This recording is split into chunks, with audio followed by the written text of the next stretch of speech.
اعوذ باللہ من الشیطان الرجیم بسم اللہ الرحمن الرحیم الحمد للہ رب العالمین الرحمن الرحیم مالک یوم الدین ایاک نعبد و ایاک نستعین اہدنا الصراط المستقیم صراط الذین انعمت علیہم غیر المغضوب علیہم ولا الضالین آمین۔ کل ہم نے، میرا یہ خیال ہے کہ نعبد و ایاک نستعین، ایاک نعبد و ایاک نستعین یہاں تک مکمل کر لیا تھا۔ اب اس سے آگے چلتے ہوئے میں یہاں پہ ایک چیز سمجھانا چاہوں گا اور بتانا چاہوں گا کہ یہاں پہ بیان کیا نعبدو، یہ جو نعبدو ہے یہ صیغہ جمع متکلم کا ہے۔ عربی زبان میں یہ قاعدہ ہے، جب نون آ جائے کسی کلمہ کے شروع میں تو وہ صیغہ جمع متکلم اور جمع کا صیغہ ہو جاتا ہے۔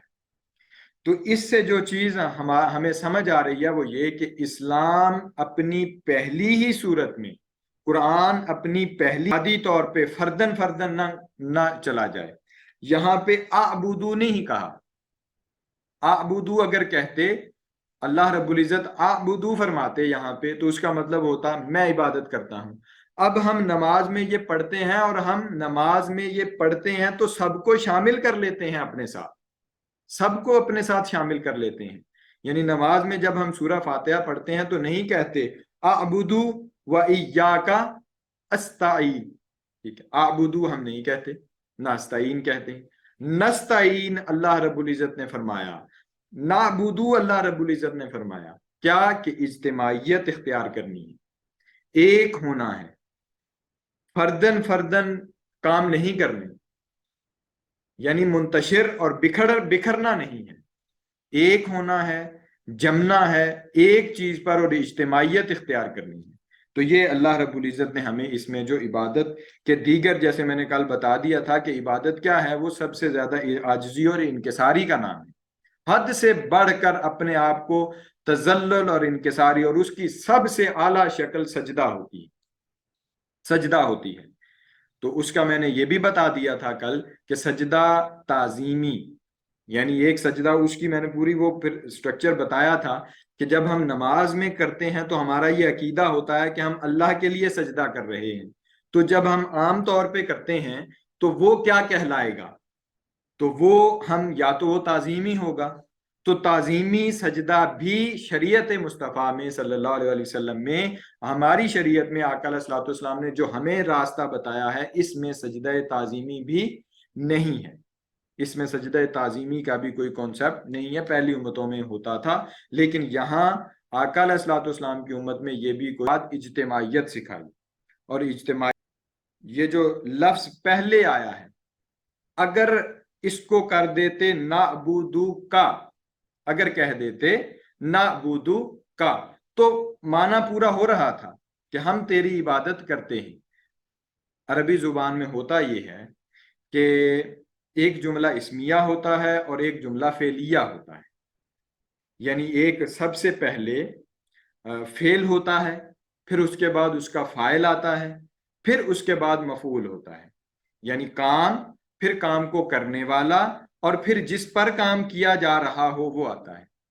یہاں جو میں بات بتانا چاہ رہا ہوں، تو ایاکا، تو ہم نے تعریف بیان کرنی ہے، ہم نے عبادت کرنی ہے، تو ایاکا جو مفعول ہے اس کو پہلے لے آئے، فرمایا ایاکا نعبدو، ایاکا نعبدو، تو اس میں پھر تاکید بیان کر دی، تاکید کے لیے عبادت صرف اور صرف اللہ رب العزت کے لیے ہے، اس کے علاوہ کسی کے لیے نہیں ہے۔ یہ کانسیپٹ بالکل ختم، اور پھر ختم کر دیا، اس کو صفحہ ہستی سے مٹا دیا، یہ فرما کہ یا کا پہلے لا کے۔ تو اس میں ایک یہ چیز، پھر اسی طرح سے ایاک نستعین، اسی کلی اور قاعدے کے تحت، لیکن اس میں تھوڑا سا فرق آ جاتا ہے، اور ہمارا اس میں سے جو چیز ڈیرائیو ہو رہی ہے وہ عقیدہ استعانت ہے، یعنی مانگنے کے عقیدہ۔ بے شک اللہ رب العزت کی ذات ہی حقیقی مستعان ہے، حقیقی مستعان ہے۔ اب میں یہاں عبادت میں بھی ایک اور چیز ساتھ میں ایڈ کرتے ہوئے جاؤں تاکہ میں آگے نستعین سمجھانے میں کامیاب ہو سکوں۔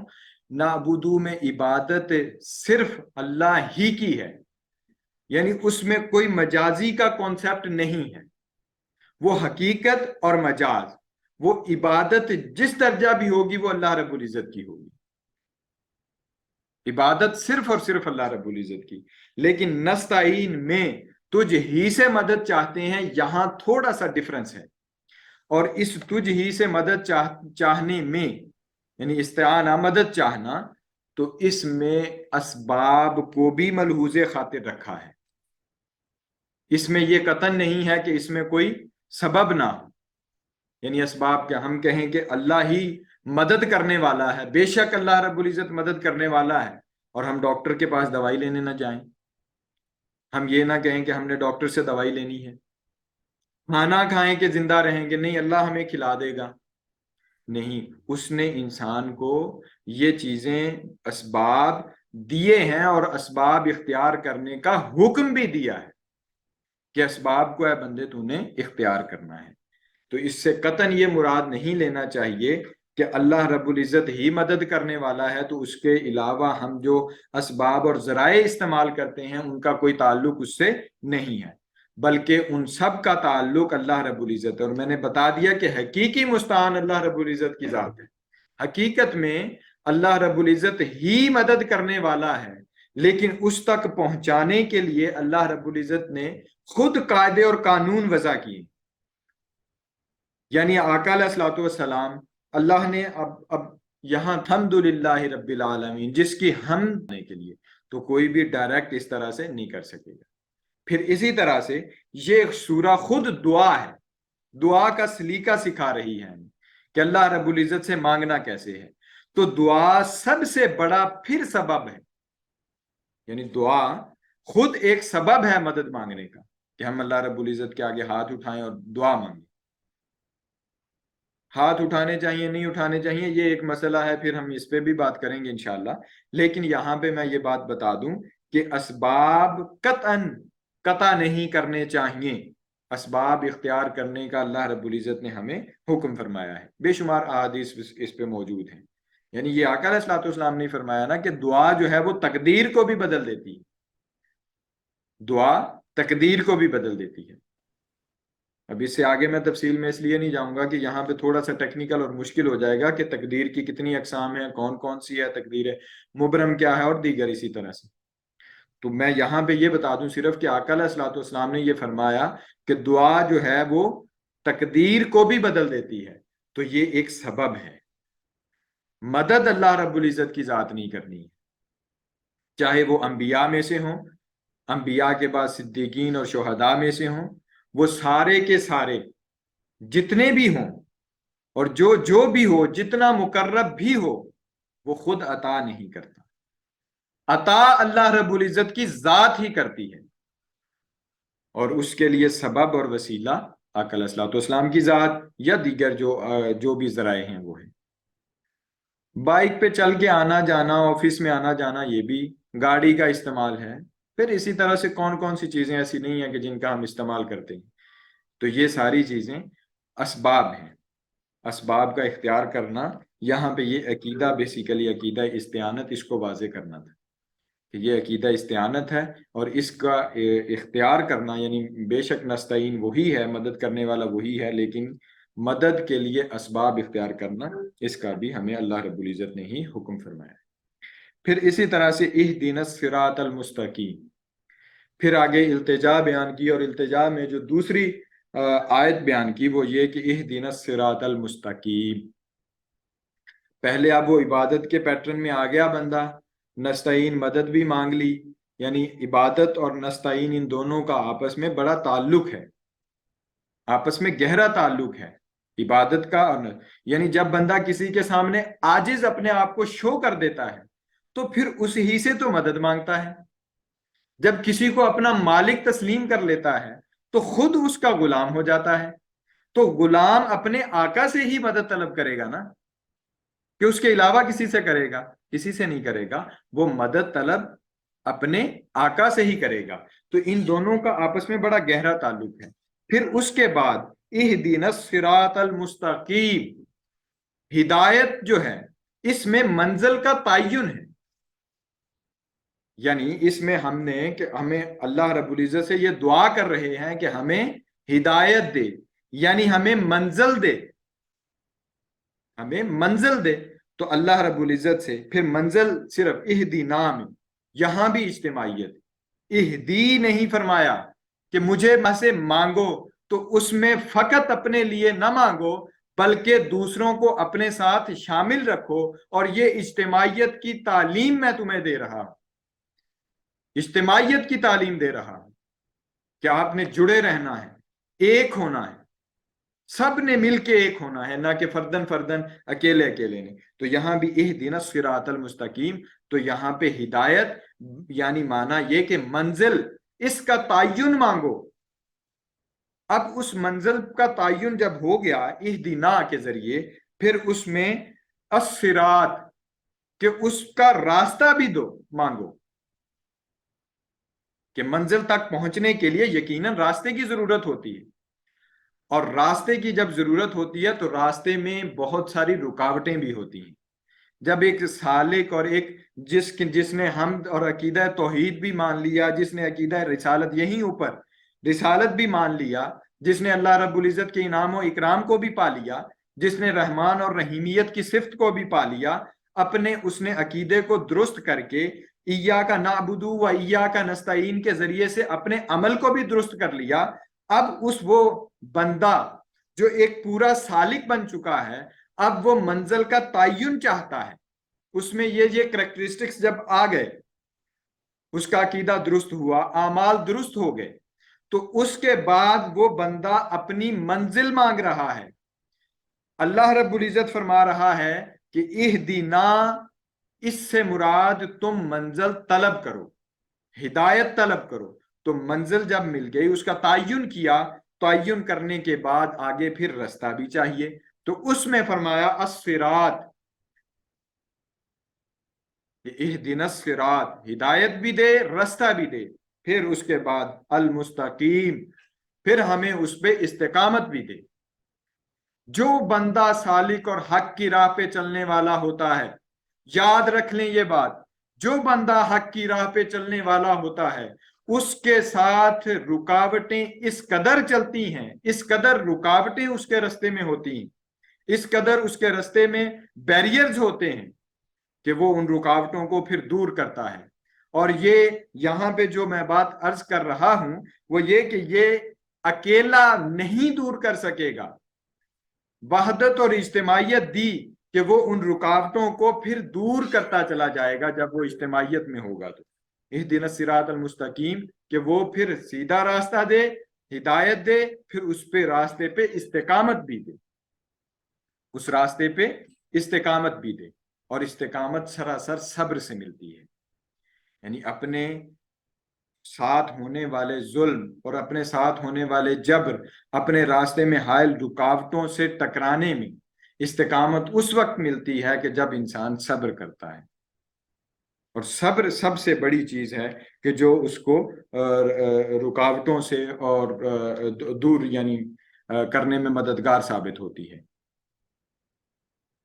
صبر پھر کرنا ہوتا ہے. پھر اسی طرح سے صراط الذین انعمت علیہم، اب منزل کا تعین بھی ہو گیا، منزل میں رستہ بھی مانگ لیا بندے نے، اس پہ استقامت بھی مانگ لی. اس پہ استقامت مانگنے کے بعد اب جو چیز بیان ہو رہی ہے وہ یہ کہ صراط الذین انعمت کے نتیجہ خیزی کی ضمانت بتائی جا رہی ہے. مولا رستہ دے تو یقیناً رستہ اللہ دے گا کن کا؟ انعمت علیہم، جن پر تو نے اپنا انعام کیا ہے. تو یہاں سے ہمیں کامیابی کے بھئی اللہ کے انعام یافتہ بندے پہلے سے موجود ہیں، اور ان موجود بندوں کا راستہ ہم مانگ رہے ہیں، اور ان موجود بندوں کا. تو اس کا مطلب یہ کہ جو اس راستے پر چلے گا وہ جب منزل کا تعین کر چکا ہوگا تو اس کو منزل ضرور ملے گی، یہاں پہ اس کو نتیجہ ضرور ملے گا اگر وہ اس راستے پہ چلے گا. انعمت علیہم، جن پر تو نے انعام کیا. یہاں پہ رک کے میں ایک چھوٹی سی چیز ٹیکنیکلی سمجھا دوں. تفسیر جب ہم پڑھ رہے ہیں تو اس میں سب سے اعلیٰ ترین جو تفسیر کی شکل ہوتی ہے وہ یہ ہوتی ہے کہ تفسیر بالقرآن کی جائے. تفسیر قرآن بالقرآن، یعنی قرآن مجید ہی اپنی جو آیت ہم پڑھ رہے ہوں اس آیت کی تفسیر وہ قرآن مجید ہی کی دوسری آیت بیان کرے، قرآن مجید ہی کی دوسری آیت سے ہم اس کو سمجھیں کہ بیان یہاں انعام یافتہ لوگوں سے کون لوگ مراد ہیں، اس کو سورہ النساء میں جو ہے وہ اللہ رب العزت نے بیان کیا ہے۔ سورہ النساء میں یہ انعام یافتہ لوگ ڈیفائن کیے اور اس میں فرمایا اعوذ باللہ من الشیطان الرجیم وَمَن يُطِعِ اللَّهَ وَرَسُولَهُ فَأُولَٰئِكَ مَعَ الَّذِينَ أَنْعَمَ اللَّهُ عَلَيْهِمْ مِنَ النَّبِيِّينَ وَالصِّدِّيقِينَ وَالشُّهَدَاءِ وَالصَّالِحِينَ وَحَسُنَ أُولَٰئِكَ رَفِيقًا، کہ جو کوئی اللہ اور رسول صلی اللہ علیہ وسلم کی اطاعت کرے تو یہی لوگ روز قیامت ان ہستیوں کے ساتھ ہوں گے جن پر اللہ نے خاص انعام فرمایا ہے، جو کہ انبیاء، صدیقین، شہداء اور صالحین ہیں۔ تو یہ قرآن مجید میں ہی خود قرآن مجید نے انعام یافتہ لوگوں کا راستہ ڈیفائن کر دیا۔ تو ہم اگر غور فرمائیں تو جتنے طبقات کا، انبیاء کا، صدیقین کا، شہداء کا اور صالحین کا ذکر یہاں پہ کیا گیا، یہ سب کے سب کامیاب لوگ تھے۔ تو جو میں نے بات کی نتیجہ خیزی کی، تو جو بندہ ان لوگوں پہ کے راستے پہ چلے گا تو وہ کامیاب ہوگا اور کامرانی سے ہمکنار ہوگا۔ اس میں قطعاً یہ نہیں ہے کہ وہ کامیاب نہیں ہوگا۔ یہ ضمانت دے دی کہ بندہ جب تو عقیدہ توحید مان لے، جب تو الحمدللہ رب العالمین کر لے، پھر اس کے بعد الرحمن الرحیم کی صفات کو مان لے، مالک یوم الدین کو مان لے اور آخرت کے عقیدہ بھی رکھے، پھر اس کے بعد اپنے عمل میں اچھا پن پیدا کر لے، یعنی اب عبادت اللہ رب العزت کی کرنے لگ جائے، پھر اس سے مدد مانگنے لگ جائے، پھر اس کے بعد ہدایت کا راستہ جب تمہیں مل جائے اور اس پہ استقامت مل جائے تو یقیناً تمہیں کامیابی ملتی ہے۔ اور وہ کامیابی کیسی ہے؟ وہ یہ کہ صراط الذین انعمت علیہم، وہ لوگ ہیں جو پہلے سے کامیاب ہیں اور وہ نیک لوگ ہیں۔ ان کے طبقات بیان کر دیے۔ ایک چیز اور یہاں تک امید ہے سمجھ آ گئی ہوگی بات کی۔ ایک چیز اور، یہ جو پیچھے ساری اجتماعیت بیان کی ہے، کیا یہاں پہ بھی کوئی اجتماعیت ہے؟ جی بالکل ہے۔ ان لوگوں کے ساتھ نسبت قائم کرنا یہ اجتماعیت ہے، ان لوگوں کے ساتھ جڑنا یہ اجتماعیت ہے۔ تو یہاں بھی کوئی اکیلا جانے کا نہیں کہا بلکہ ان لوگوں کے ساتھ جڑنے کا کہا، اور یہی اجتماعیت ہے، ان کا ساتھ دینے کا۔ اب ان کا جب ہم ساتھ دیں گے نیک لوگوں کا، تو میں نے آپ کو بتایا کہ رکاوٹیں ضرور آئیں گی، ان رکاوٹوں کو عبور کر کے اپنی منزل تک پہنچنا ہے، اور یہ منزل ملے گی، ان کا ساتھ دینا ہے۔ پھر اسی طرح سے آخری آیت کریمہ غیر المغضوب علیہم ولا الضالین، ان کا نہیں کہ جن پر تو نے غضب کیا ہے اپنا اور جو گمراہوں میں سے ہیں، جو گمراہ ہیں ان کا راستہ نہیں۔ یہاں سے ایک چیز اور جو سمجھ آتی ہے کہ ہم نے ساتھ تو دینا ہے انعام یافتہ لوگوں کا، ہم نے اپنی بھلائی کے لیے جڑنا ہے نیک لوگوں سے، وہی ہمیں منزل تک پہنچانے میں مددگار ثابت ہوں گے، لیکن یہ اس وقت تک نہیں ہوں گے کہ جب تک ہم دو رنگی چھوڑ نہیں دیں گے۔ یعنی ہم ادھر کہیں کہ ہم اس کشتی میں بھی پاؤں رکھیں اور جو مغضوب ہیں اور ضالین ہیں، جو منافق ہیں، ان کے ساتھ بھی ہم جڑے رہیں، جو حق کی راہ میں رکاوٹ پیدا کرتے ہیں ان کے ساتھ بھی ہم جڑے رہیں، جو مخالف ہیں ان کے ساتھ بھی ہم جڑے رہیں، اور اس کے ساتھ ہم یہ بھی تقاضا کریں کہ ہم ان انعام یافتہ لوگوں کے ساتھ بھی جڑے رہیں۔ تو ایسا قطعاً نہیں، یعنی ایک طرف ہونا یہ ضروری ہے، ایک جماعت میں ہونا ضروری ہے۔ ایک اللہ رب العزت کی جماعت ہے جو انعم اللہ علیہم والی ہے، جن پر اللہ رب العزت نے انعام کیا ہے، اور ایک جماعت شیطان کی ہے جو لضالین والی ہے، جو مغضوب والی ہے۔ تو ہمیں اس شیطان کی جماعت کو چھوڑ کے اللہ رب العزت کی جماعت میں شامل ہونا ہے، اور وہی ہدایت ہے، وہی رستہ ہے، وہی منزل ہے۔ جس منزل کا تقاضا ہمیں اوپر ساری تمام آیات جو ہم نے بیان کی، ہم نے پڑھی سمجھی، وہ ساری جس کا تقاضا کر رہی ہیں وہ یہی ہے کہ اللہ رب العزت کے انعام یافتہ بندوں کے ساتھ جڑا جائے۔ ان کے ساتھ جڑنے سے کیا ہوگا؟ تمہیں رب ملے گا جس کی تم نے ساری کی ساری حمد بیان کرنی ہے۔ اور پھر یہ نہیں، اگر اس کے ساتھ جڑنا ہے تو تمہیں جتنے شیطان کے پیروکار ہیں ان سب سے دور جانا ہے، ان سب سے ہٹنا ہے، ان سب سے قطع تعلق کرنا ہے۔ دو طرفہ کچھ بھی نہیں ہو سکتا۔ دو رنگی چھوڑ دے، یک رنگ ہو جا، سراسر موم یا پھر سنگ ہو جا۔ دو رنگی چھوڑنی ہے۔ اب اس کی اصلاح ہمیں اپنی زندگیوں میں کرنی ہے۔